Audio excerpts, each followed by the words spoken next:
Welcome back to the shop today, everyone.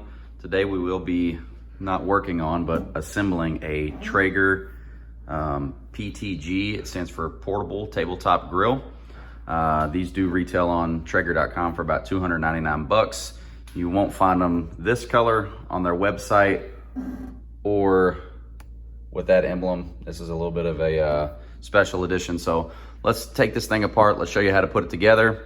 Let's get into it and let's see how it cooks. So the first thing we're gonna do is we're actually gonna take this off. It actually comes wrapped in styrofoam. So these are your settings. You will have an off and on. You will have a shutdown cycle. We'll get into that.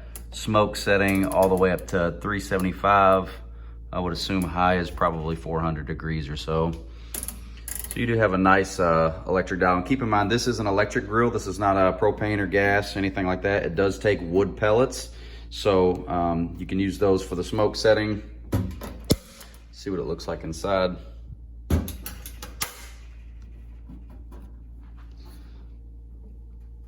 This is what you get when you open it up. Actually, it's pretty nice looking. Pretty sturdy cabinet. Seems to be put together pretty well. Nice durable, like a hammer powder coated looking finish. That's actually pretty nice too. Some sort of, probably a grease tin. Looks like the handle. You have a tray. You will have another tray here. It's a metal tray. I'm assuming that's like a grease tray. I'm new to the pellet smoker world too, so I'm not a professional by any means. Okay. We're gonna figure all this out together. It does look pretty nice in there. When you get it, you will have multiple instruction papers, it looks like. We'll go through all that stuff. There is also a nice booklet from Traeger. We'll review all this stuff as well. I'm assuming this is your hopper, and that's like your auger to drive your wood pellets into this little fire pot over here.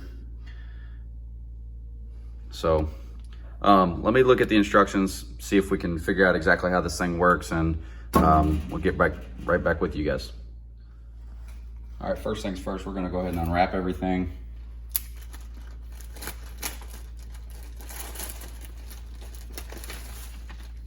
Took all the information out. Looks like it does come with a little wrench. Don't know if I'll be using that. I'll probably use some regular tools. And also a 3-year warranty paper, so that's kind of cool.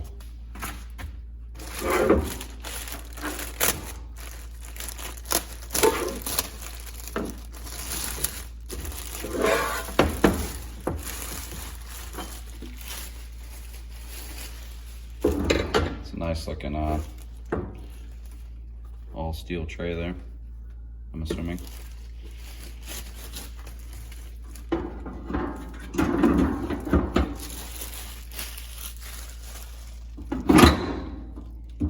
Okay.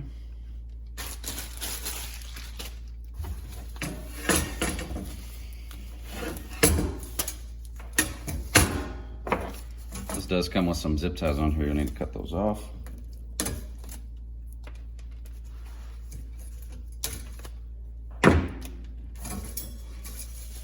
And this is just taped onto the handle.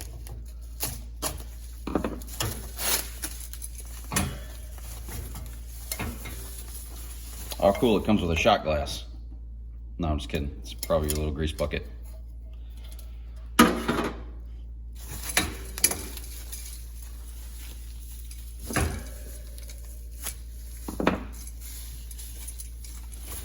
is our handle that goes on the front of the grill. Show you guys how to put that on. And it does come with this grate. Nicely packaged, well protected, put together pretty nice, so everything looks to be pretty high quality. Let's look into this instruction manual and figure out what we got to do to fire this thing up. Okay, after looking at the instructions to put this thing together, Yes, I'm a man and I do read instructions. It does show that you're supposed to have flat washers and lock washers. And it also says over here in the description that it is going to come with the bolts, washers, lock washers. All I see is the bolt and a flat washer. So it did not come with the lock washers. Those bolts are 7/16, so I'm probably just going to use this 1/4" drive 7/16 as opposed to this little cheesy wrench that they give you. But at least they do provide you with some type of tools. I'm going to get my bin over here and use my own lock washers. So I'll use exactly what they instructed us to use. We'll get this lid on. Okay, so I do already have the first one hand tight. Enough to swing it. Line it up, get the hand started. Got my little ratchet here.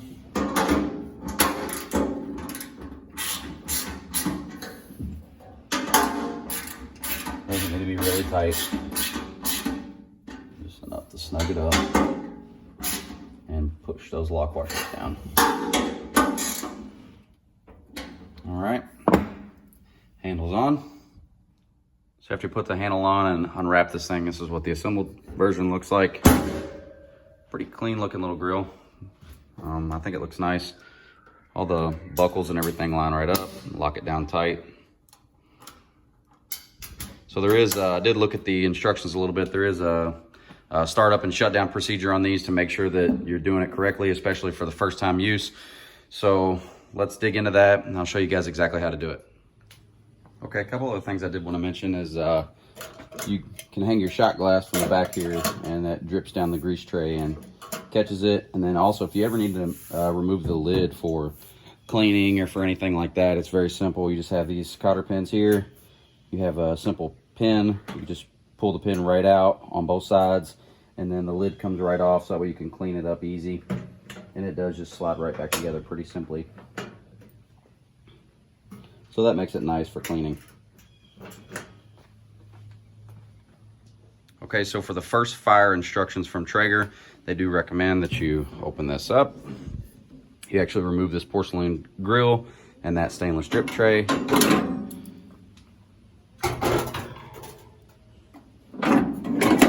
rid of that as well.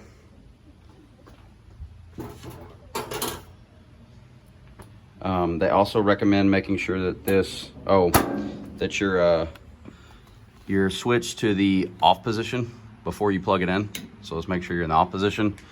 It also does say to make sure you check inside of this auger and make sure that there's no debris down in there, which I don't see any.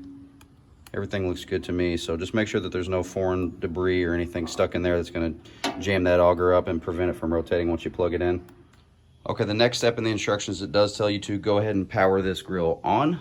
So we're gonna go ahead and power it on. And then it also does tell you to go ahead and move it to the smoke setting there. So once you're on the, you can see a little bit better there. So once you're on the smoke setting, it does tell you to kind of look inside of this auger here and make sure that the auger is turning. Kind of turn it here.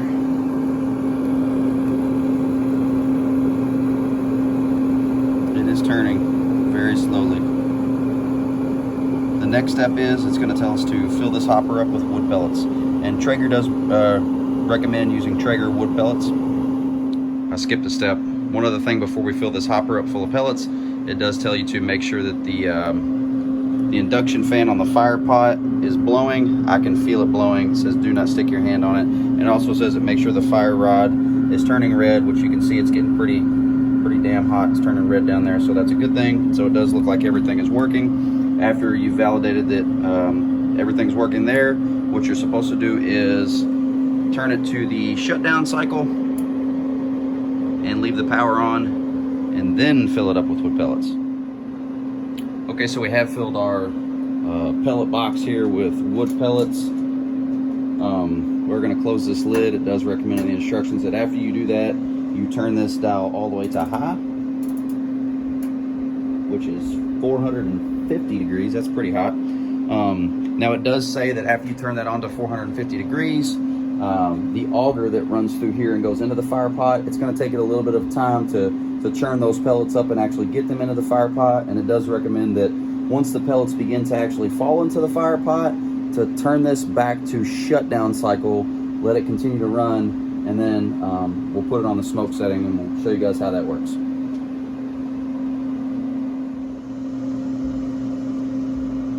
Okay, so I believe we're getting pretty close to having some wood pellets actually fall into the fire pot here. You can see a few there. It did take probably, I don't know, 2 or 3 minutes for them to get here. One other thing I did want to mention is I actually weighed this grill. I know it says it's a portable grill. It is portable. It weighs 43.2 pounds, so just kind of keep that in mind. It's not a 10-pound grill. It's kind of hefty, so this is a very well-built machine at almost 44 pounds. So the pellets are starting to fall into the fire pot. So let's move your switch to the shutdown setting.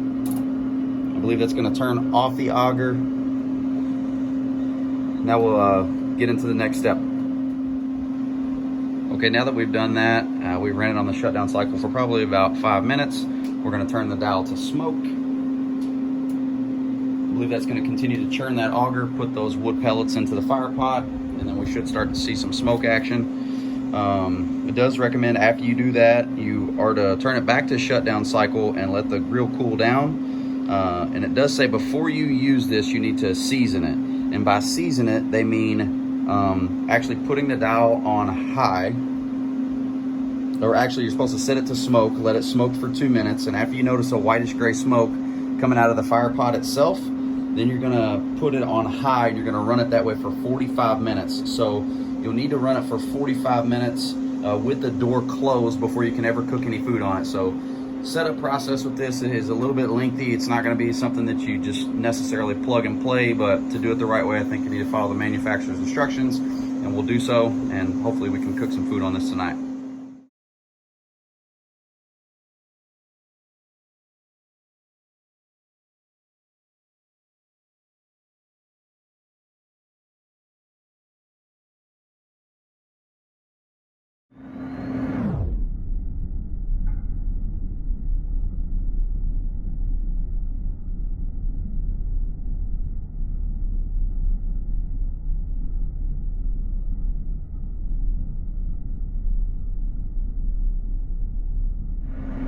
Okay, it does recommend once you see flames coming out of the fire pot and you are at full flame, which it appears that we are, that you're going to actually take this and run it to the shutdown cycle. So we'll turn that off to the shutdown cycle, and then we'll let it sit there and cool down. So after it cools down, we're going to keep the door open. We're going to set the dial to smoke. We're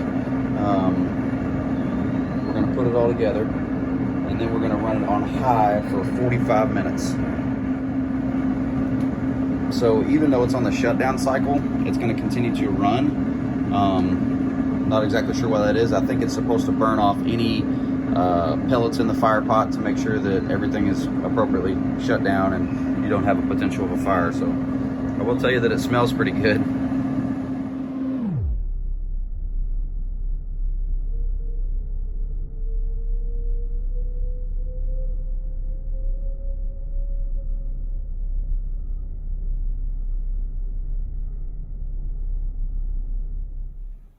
Okay guys, after about 10 minutes on the shutdown cycle, this is what you're left with. Pretty much burned off every single thing in the fire pot. Lots of little ash in there. But overall, now we're ready to put this grill back together, run it on high for 45 minutes, and then after that, we should be ready to cook on it. Okay, so we do have the grill back together. It does recommend after it's cooled down, which it has, it ran on that shutdown cycle for probably 10 minutes. Actually put it back to smoke. You're gonna let it run for about 2 minutes with the grill open. After it runs for 2 minutes with the grill open, it says you're gonna see some smoke come out of there. After you see some smoke come out of there, you're actually gonna take your temperature setting right down here, and you're gonna crank it all the way up to high and let that run for 45 minutes. And after that, the grill should be seasoned, and then we should be able to put some meat on it and see how it tastes.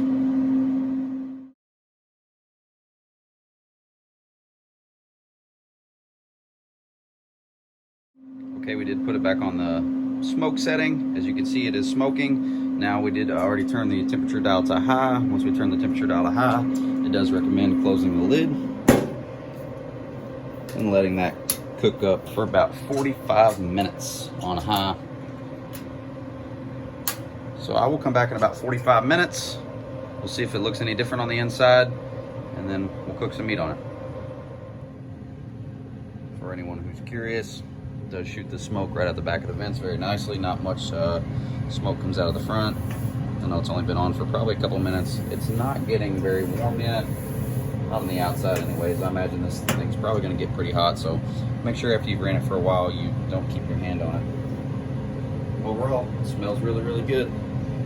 We're at about 134 degrees. It is set to 450 degrees, so I will monitor that and let you guys know how long it takes to get up to operating temperature.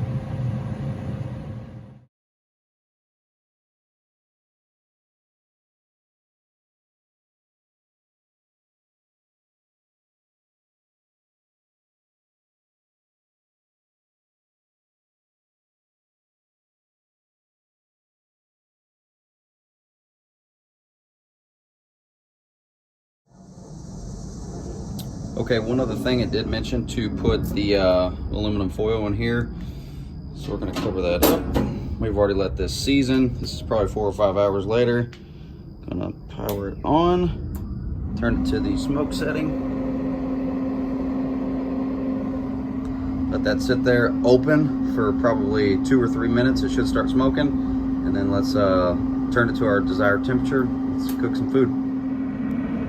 All right, after you've got it back on the smoke setting, I'm gonna turn it all the way up to high because it does take quite a while. It took about 30 minutes earlier to get about 440 degrees or so. So I'm gonna put that on, I'm gonna close the lid down. One thing I will tell you is that I let it get hot earlier, and I had those clips clipped, and I went to undo them, and those little boogers were hot. So I'd probably suggest not clipping that thing until you're completely done cooking with it. So whenever you need to raise and lower the lid, you just raise it up. You don't get yourself burned. All right, this is what we're gonna be cooking today. Let's see, we're about 270 degrees. It's actually heating up pretty quick. It's only been on for about maybe 3 minutes. We're not cooking any of that stuff. We're gonna try cooking some, whoops, let me get the camera to work here. Some ribeye, some nice big thick ribeye. We'll put that on. I'll probably let that get up to about 300 and, I don't know, 80, 400 degrees, something like that. We'll put that on the Traeger and we'll see how it tastes.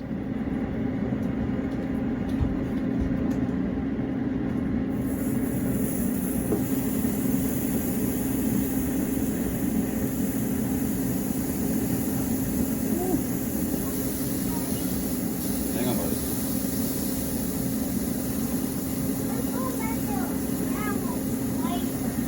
No, we're not going back to McDonald's. All right, Lucas, what do you think about the steaks? You think they look good?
overall pretty pleased with how it's cooking.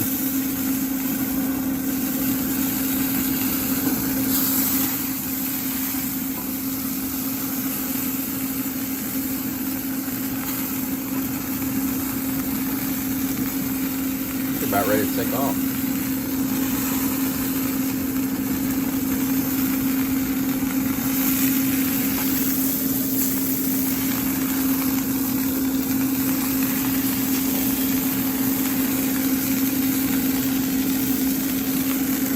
See how it tastes. All right, guys, so we're done cooking. We're gonna run this to the shutdown cycle. This is all the way down at the bottom. That's gonna run for about 10 minutes and burn off any pellets in the fire pot to make sure that it's nice and safe. Let's see if we get any.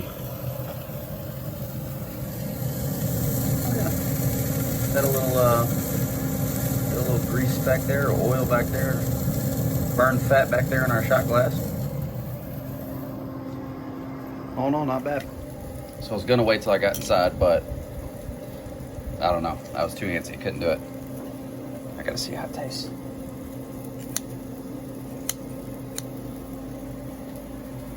I'm a medium rare kind of guy. Mmm. It's delicious. I give it a big thumbs up. Great job.